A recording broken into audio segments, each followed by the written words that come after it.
Hello, team. It's time for the Daily Detangler. And I want to talk to you about interrupting the routine. I interrupted my routine this morning, and I appreciate your your understanding. I got the detangler out a little bit late. I'm actually on my third attempt here, so I am pushing myself. In the last couple of weeks, I've been synthesizing multiple concepts. So, for example, if I go back a month or two, I would pretty much have one concept, and then about 3 weeks ago, I blended two concepts together, and I got really good feedback from you guys on the detanglers. Well, this one, I'm pushing myself to try to create some sort of experience here that allows me to blend more things. But in doing this, I've had to role play this out. I usually do the detanglers all in one take. This is my third, so hopefully this one works. And I appreciate it. This is about routine, interrupting my own routine, creating an experience around it, and showing and talking through what happens. So in the hopes that you can learn from what I'm doing, and as I'm trying to untangle myself in this way. So on Stone Soup, which has been a phenomenal analogy for me, the idea here of understanding what this scene is. And I listened to Activator. She was interviewing Catalyst about Stone Soup. And one of the things that I learned in that discussion was that this scene here, where they're looking through the binoculars at the town, what this represents is kind of a standard go-to-market approach, where you understand that there's a market out there. You just have to figure out what the total addressable market is. You look through your binoculars at these towns and you size them up, and clearly there's a lot of opportunity in there. So that go-to-market approach means that you go and knock on doors. And when you go and knock on doors, you get responses. And therefore, because that's available to you, you can see it through your binoculars. This is all unlimited opportunity. And all those people in the town are your prospects. So it's just a matter of knocking on doors and good things will happen. And that what popped into my head on that is so one-sided. It's like, okay, you know, I understand I should know this go-to-market approach. So I'm a traveler. I'm on this road. I'm hungry. I'm tired. I'm beaten down. I'm going to go to market. I'm going to look through. Oh, there's a town. All I got to do is knock on doors. I should know how to do that. I should know how to knock on doors. I also all I have to do is explain that I'm hungry, and because I want to eat and I want to get the food.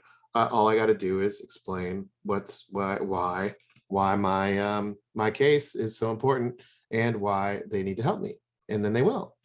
And then I'm going to do what everybody else is doing, and this is what everybody else is doing on their travels and as travelers. So when I go to town, I'm just doing what everybody else does, and when everybody else goes to town, they're just doing what I do. And there's comfort in that, and there's comfort in understanding and knowing that everybody's doing the same thing as me. And therefore, I'm going to figure out what everybody else is doing, and I'm going to be clear on what I'm doing every single minute of every single day based on what everybody else is doing. And then, it's just a matter, it's a numbers game. The more doors I knock on, the more people will give me food, and it'll happen out that way.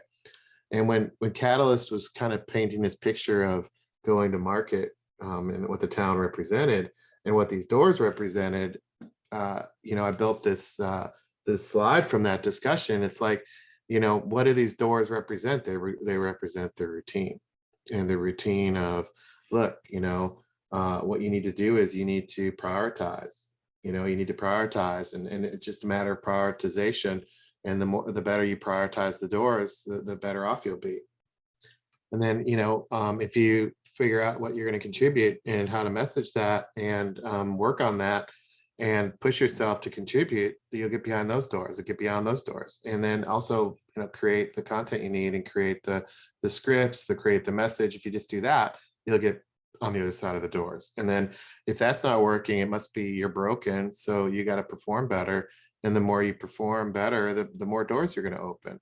Oh, that's not working, then focus on your team, get your team aligned, and you need to do a better job with your team. And if you get your team aligned and you get the teamwork going and collaborate more, then you'll get on the other side of those doors. And then, oh, that's not working, then get your leader involved. You need better leadership, and you need to focus on culture and have more involvement in coaching. And if that doesn't work, then get more visibility, run more reports, develop more personas, provide, get better best practices, benchmark off others. And if you can just do that, then you're going to get more doors to open. And that routine in sales and marketing, we just do stuff. And what Catalyst said is these doors, the doors in the town, represent action without thought. It's the routine. There's no real purpose behind it. It's just doing it because it's something that others are doing, and we're not thinking it through. And what happens when that comes out is not my problem, not open to that, say the townspeople, not able to communicate that. How am I gonna understand this more? I need to understand it. I'm not going to put myself out there. I'm not going to see how this works. I don't, on the townspeople side, there's a rejection. And then, as I go and enroll the other travelers, if they don't agree with me, they're going to have these knots too. So, how do you overcome this? Is it about more? It's about pushing yourself and burning out and, fixing salespeople. I mean, that's an interesting point, because in Stone Soup, it wasn't about more. It was, that didn't work. Let's take a step back. Let's take a step back and think through how we're going to do this. This was a pivotal moment in the Stone Soup story, because this little tiny decision to take a step back actually became the starting point for Stone Soup. And, they didn't go off and do more random. They didn't go off and, pound more doors. What they did was decided to be different here. They said, I have an idea. Let's go into town and set up at the well, and we're going to be totally different.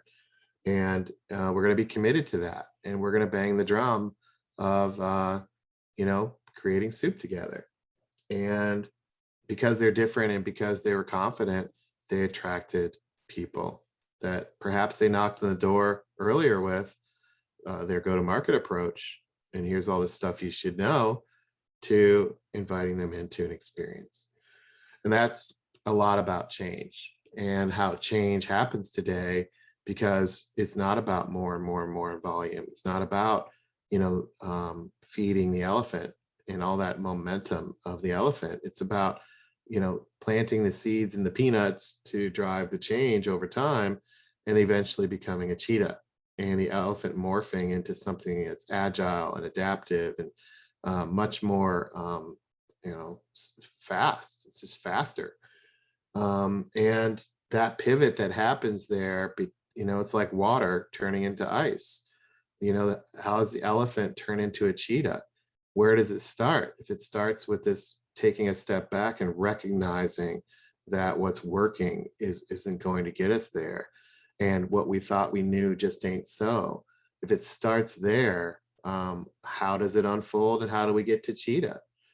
Well, one of the things that Sun Tzu said is, when he was fighting in the early, 1300s or whatever, it's BC or whatever. I can't remember the exact.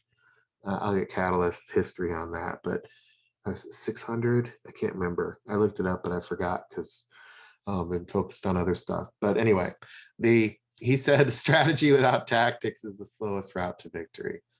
Tactics without strategy is noise before defeat. So do we strategize our way to cheetah, or do we tactic our way to cheetah? What if it's both?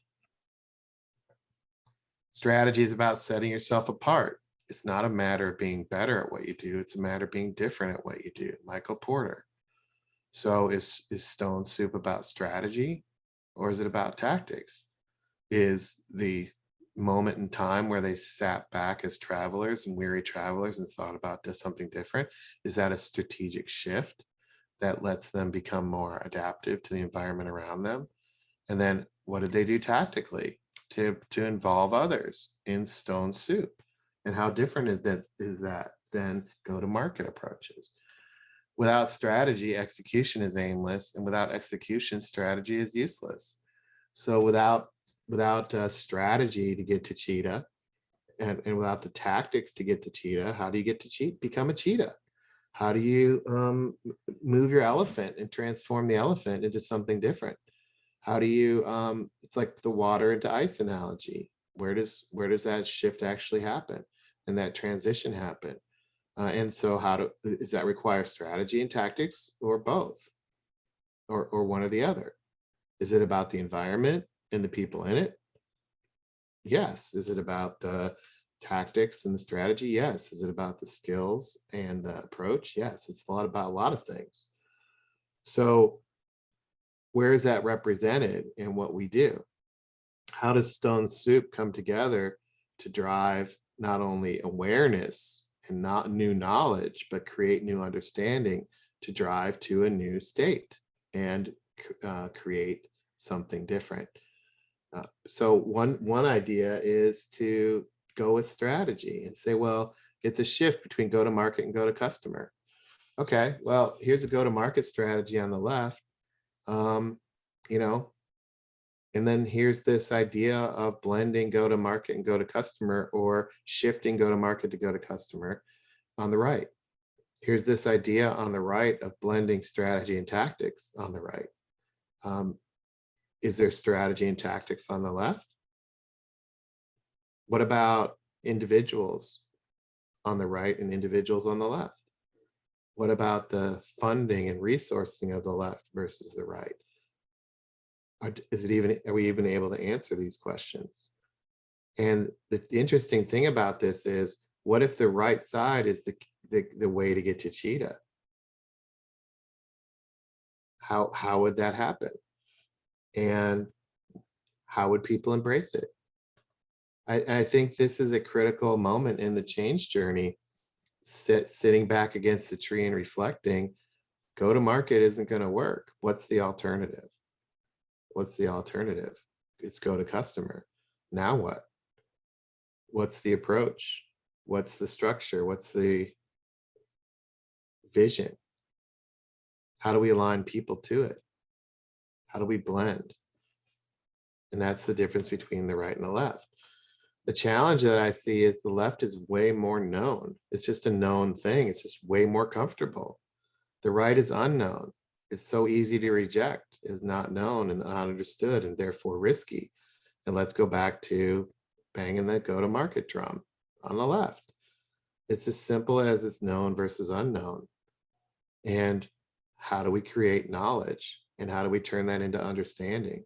How do we turn knowing into doing? And that's the key thing that the backward bike tells us is, Dustin said, look, I know that this bike is wired to go backwards, but my knowledge did not equal my understanding. That did not happen. I had to do the work. I had to do it. I had to get on the bike. I knew that the bike was wired differently. So that's the first step. And go to market, do people even know that it's wired differently, that it's not going to work, that the stem of the bike has been wired differently? And do people in the go-to-market space even recognize that there's an alternative, that there's something that exists called go-to-customer? Do people in the go-to-market space even understand that what they're doing is a regular bike, and that there's a different bike that needs to be ridden because customers demand it? Most aren't even aware that there's an alternative. I mean, go-to-customer isn't even a thing to people. So how does this become the alternative, where we're going to get people to ride the backward bike if they don't even understand that go-to-customer is a thing? So knowledge does not equal understanding.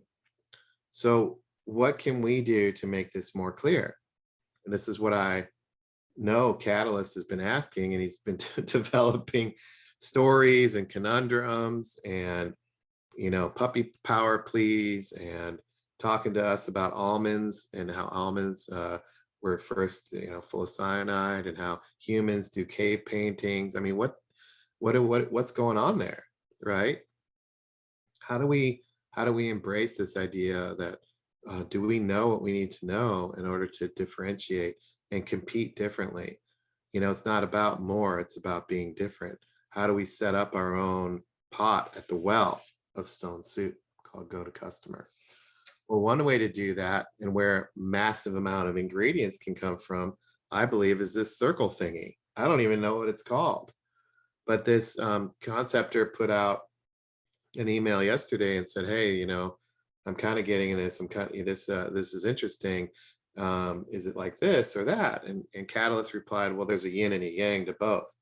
So building off of that email where he said there's a yin and a yang to both, I broke up the circle thingy, and here's the yin and the yang to each. Now, why did I do this? This is where I'm trying to be transparent in the experience that I've gone through to try to ride the backward bike on this circle thingy.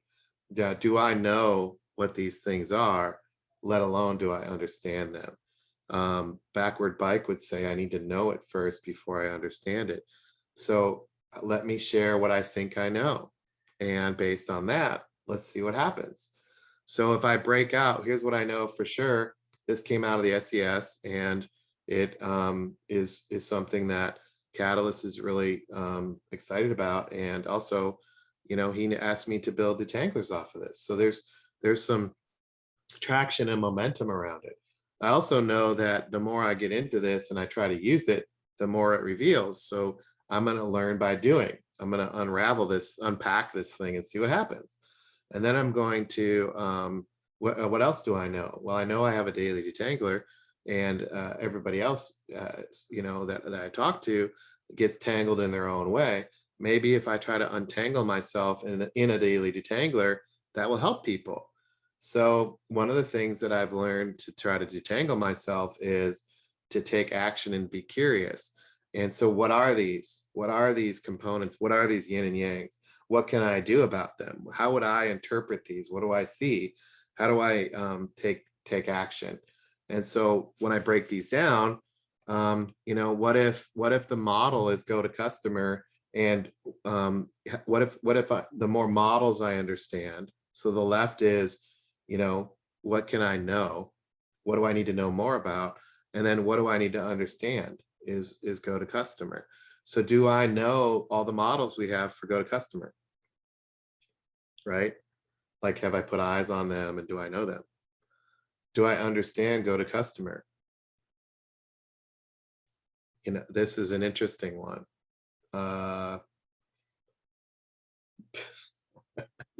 This is the trippy part about it.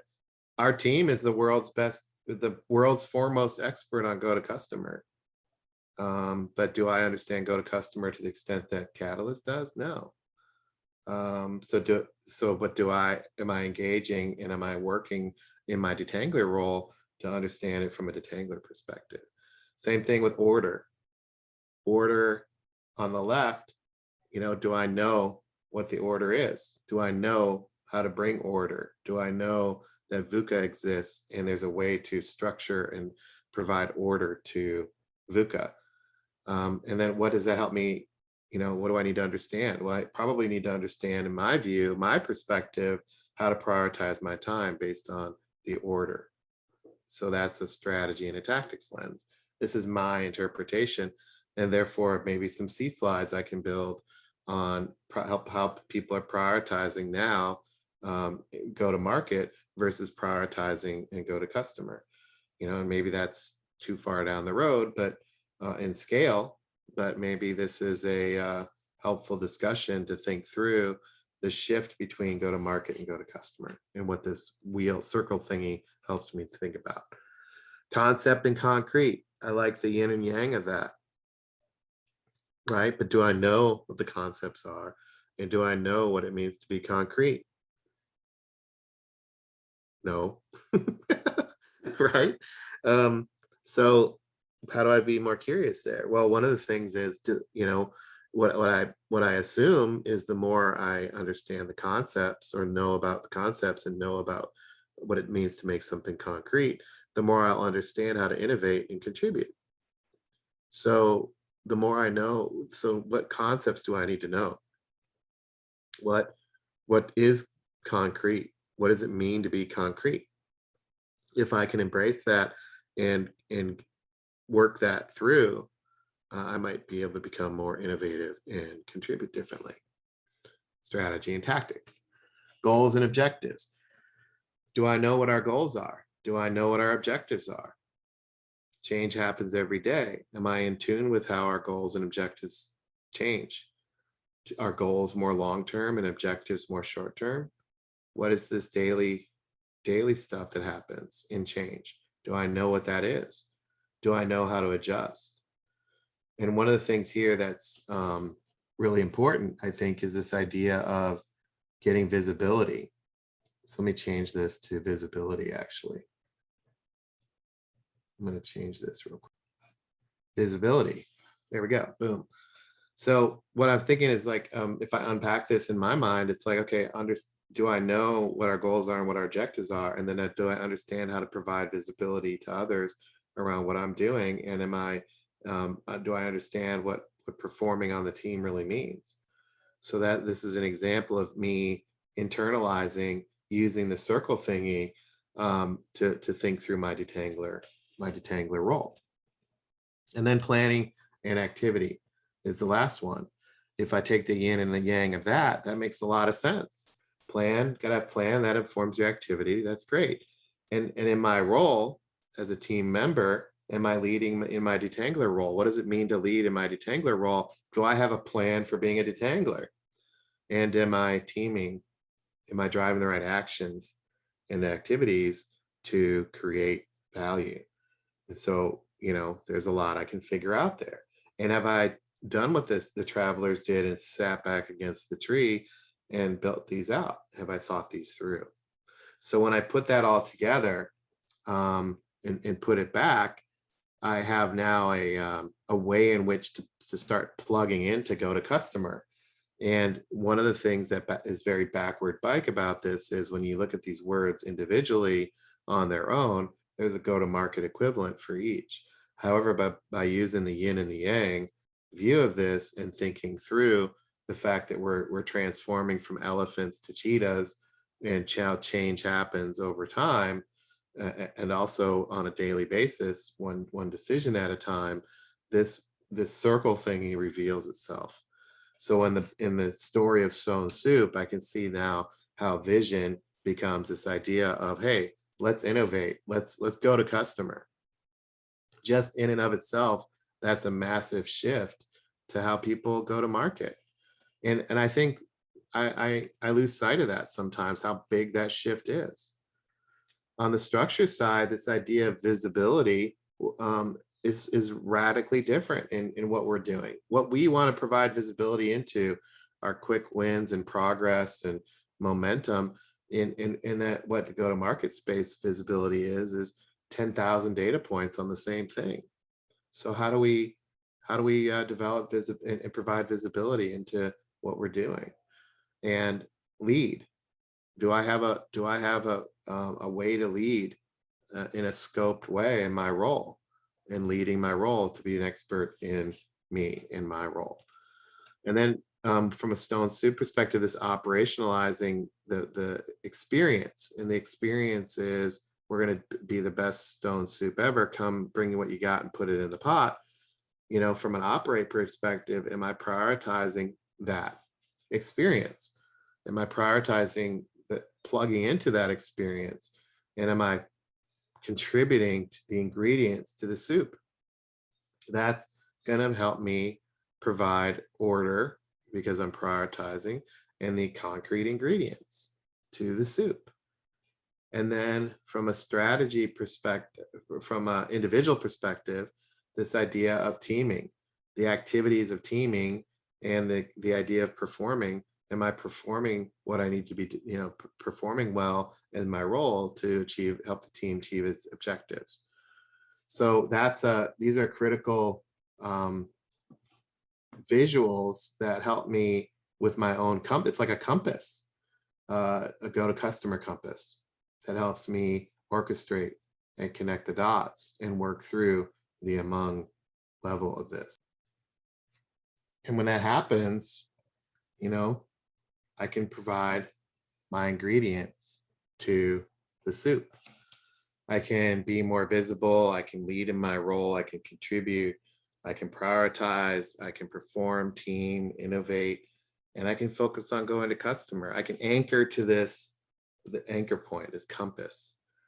And I have to do that now, obviously, better. But this going through this process of unpacking this and sharing this with you has provided me more clarity, because I'm trying to figure out how to apply this. What can I do to be more visible? What can I do to lead in my role? What can I do to elevate my contribution? What can I do to prioritize my time better? What can I do to perform and team better? What does it mean to innovate? Right? These are to me exciting and empowering and helping me get over the change bridge. So I appreciate your patience and letting me unpack this. Again, this is my perspective. It's not the answer, but I wanted to show and share a little bit of the idea of wrestling with the concept here, right? So this innovation concept, if I look at the wheel, you know, Catalyst has a concept. It's this wheel. He innovated it and he put it out there. Now I'm trying to know, and I'm trying to understand and use it. And the detangler today is about that. How would I wrestle with knowing it? Well, I went through and I listened to the interview. I went through and I built now the third detangler on this and sharing what I'm seeing. I talked to Catalyst about it, right? So I'm trying to know what this is. To understand it, I have to get on the bike. I have to try to ride the bike. I have to try to use it. And that's what this detangler is about. I told you at the beginning I was trying something new, and this was my third take. And this is my take of trying to understand how to use this thing. And now I have a scorecard. I have a scorecard of, you know, am I visible? Am I leading? Am I contributing? And this is a way in which I can guide my journey to go to customer when I apply this. So I've built this because I'm doing the detangler, and that leads to what's working. Catalyst said in his interview, the evidence is overwhelming that most humans learn by doing first rather than being taught. I just did a detangler where I'm trying to learn by doing. And what I've learned in that is tackling the ecosystem is exciting, and it's a lot of work to do. We got a lot of work to do to make it visible. The scientific methods give us a huge head start, and I can lean into those. Also, the disciplines that we have and the learning by doing, the mindset shift, all of these things that we've been building are ingredients into helping get over the bridge and turning the elephant into a cheetah. And then, as Catalyst said, the Stone Soup story is, it's the hero's journey in a microcosm. It's the hero's journey of moving through to creating something different and embracing what's possible, to turn I can't into I can. And that's what this circle thingy helps me do, is provide something that I can grab onto as a way to drive forward in creating what's possible. That means it's all about getting it right. I don't know what the answer is. Engaging with the principle of getting it right, not being right. So I appreciate the opportunity of sharing how I've unpacked this, and I look forward to your feedback on this detangler. Take care. We'll see you tomorrow.